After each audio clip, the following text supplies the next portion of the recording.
friends, how's it going?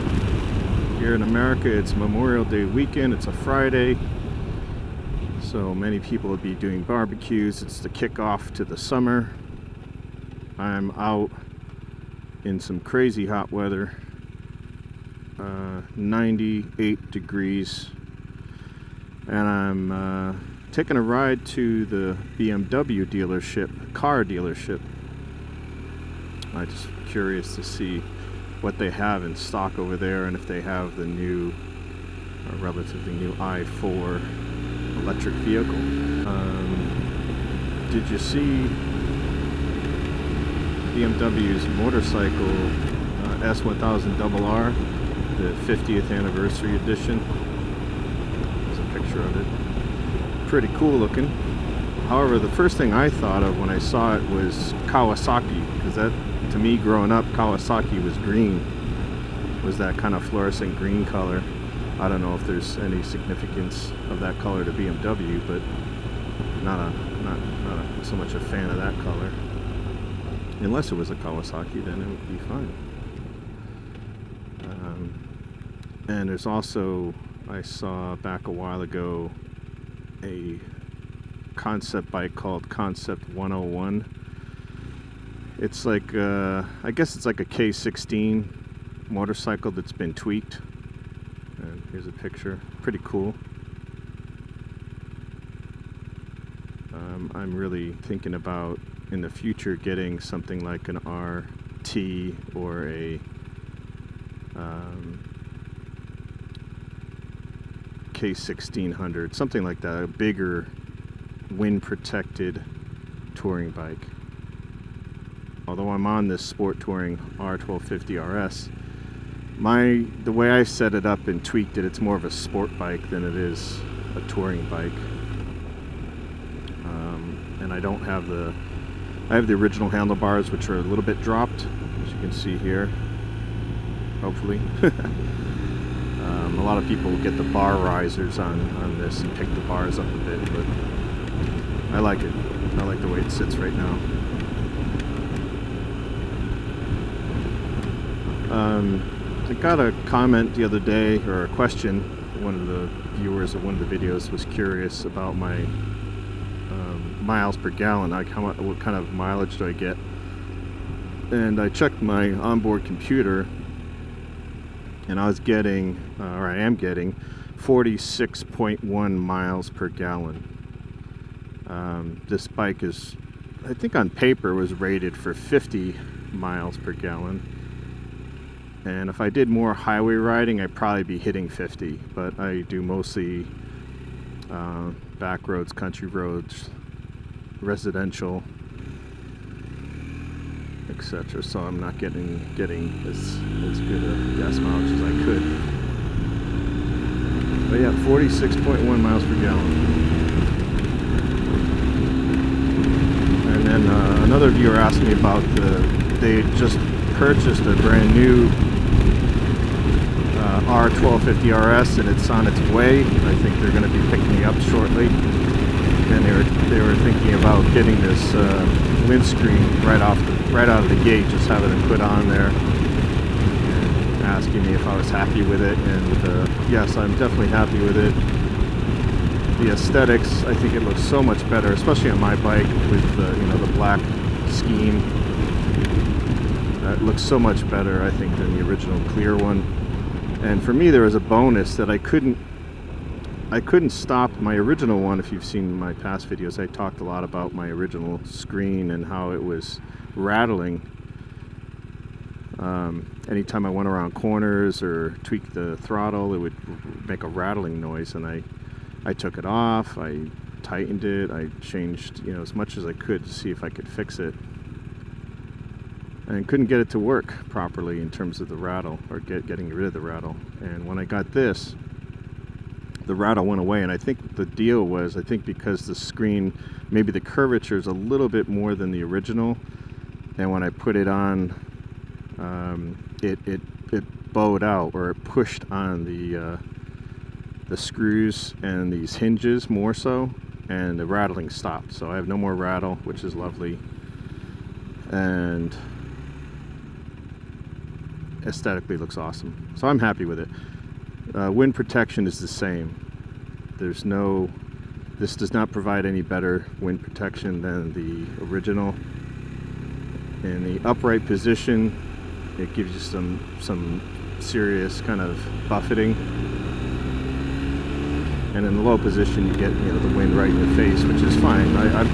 I typically don't ride more than 1 to 2 hours straight.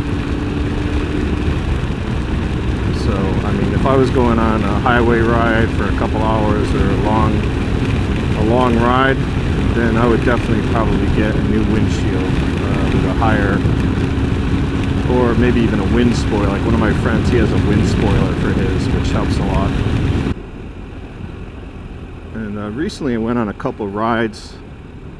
I met up with a group of people from a group of riders called the I think they're called the Sun City Riders. It's a group of retired people that ride around occasionally and set up, charity rides and rides to have breakfast, brunch, and lunches together, stuff like that. So I met up with them, and it was a good mix of people and a good mix of bikes. There was some Goldwings, some Harleys, some trikes, and I was definitely the youngest one there, which was kind of cool because I was surrounded by people who had like tons of experience riding. And one guy, he had 600,000 miles clocked on 3 different Goldwings and been riding for something like 50 years. It's amazing. You can learn a lot from people like that.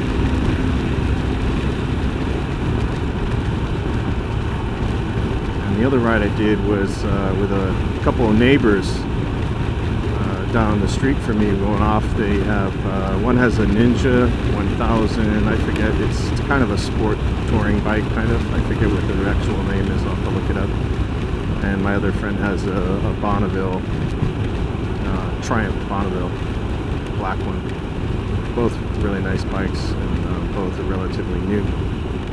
And we drove out to a restaurant that's on the lake, over by Lake Travis there, and that was really nice. Had a couple of drinks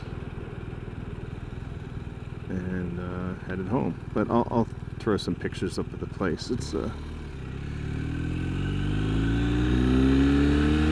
called Valente, I think, or something like that, and it's on the backside of, there's a really famous motorcycle road out here in Austin called Lime Creek Road, and it's actually 2 different roads. The southern part of it is Route 2769, I believe, and the northern part is called Lime Creek Road, and where they meet on the west side is where this restaurant is that faces the Lake Travis.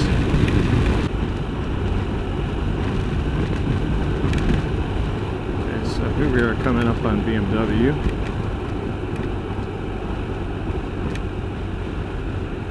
Just move over here and snake in this way.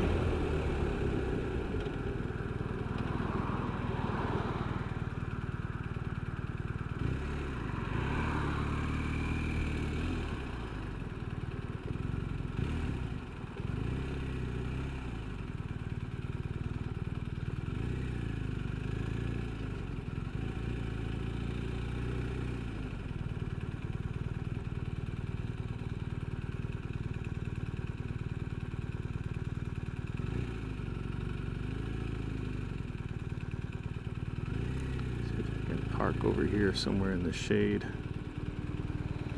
That would be nice.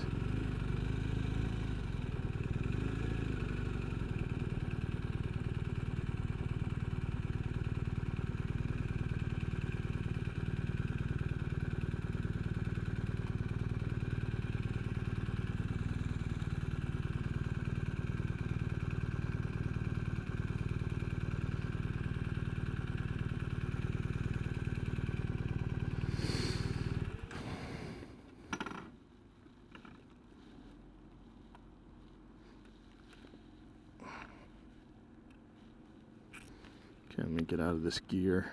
It is so hot.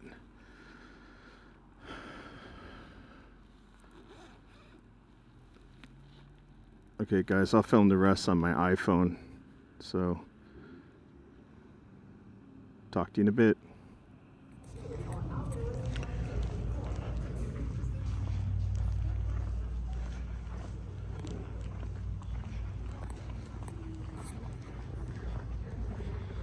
So I'm just gonna go over, this is the area where you come if your car's getting worked on or fixed, the waiting room. So I'm gonna go over here to the showroom. See what we got cooking. So here's one of the i4s right here. It's sold. But my friend Charlie here, the salesperson, is gonna take me outside and show me one that's still up for grabs.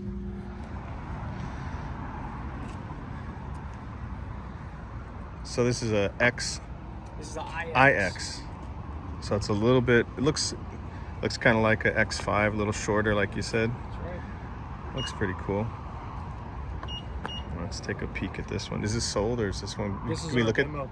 Oh, we can check it out? Oh yeah, you can get inside of it. All right, cool.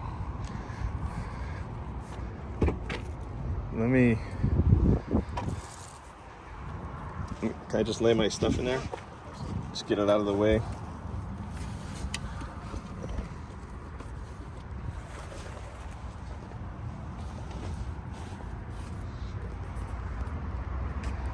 Whee.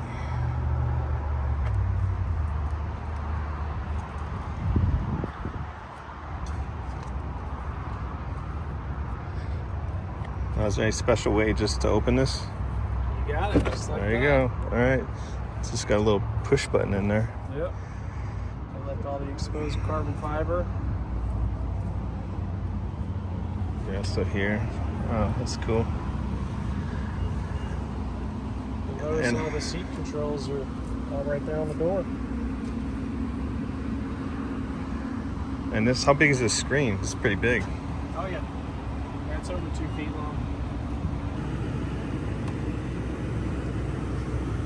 It's got air controls here.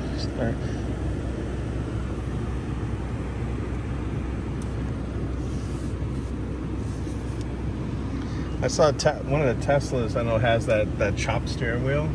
That seems like it would be, yeah, I'd have to get used to it. It seems kind of dangerous too, because most people, especially old timers like me, I'm used to, you know.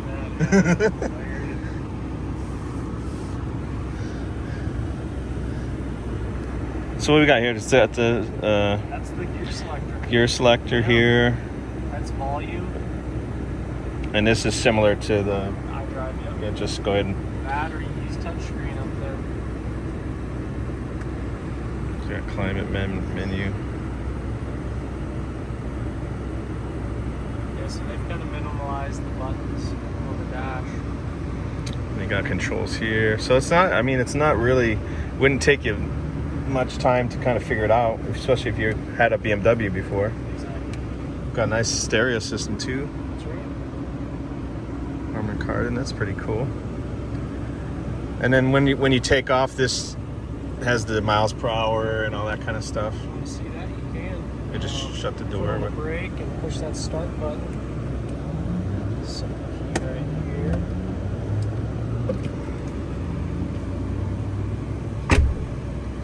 All right, so we got, all right, cool. It's only 72% charged.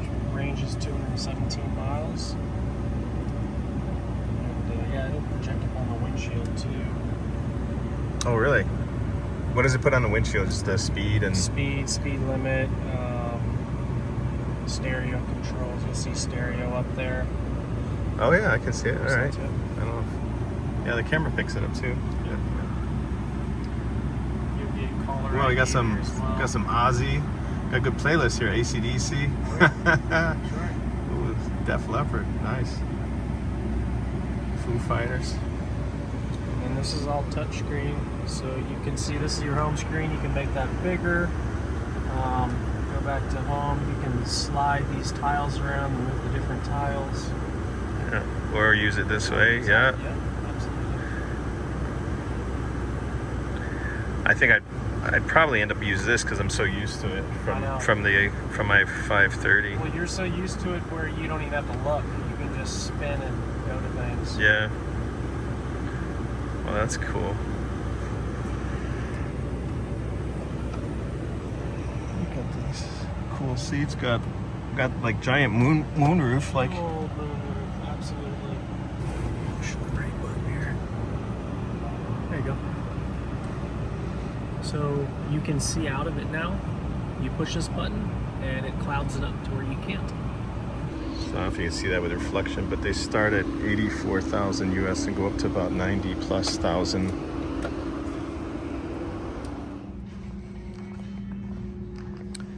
So I can't get in it or anything because it's sold, but there it is, and the windows are pretty blacked out. So.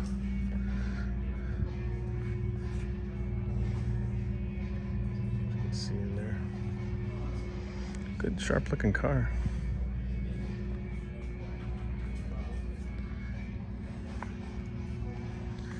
And they're, from what he said, they're coming out with an i5 and an i7. So I'd be looking at the i5. That'd be cool. Well, I'm gonna head back home in the heat. Thanks for joining me, guys. Have a good weekend. Later.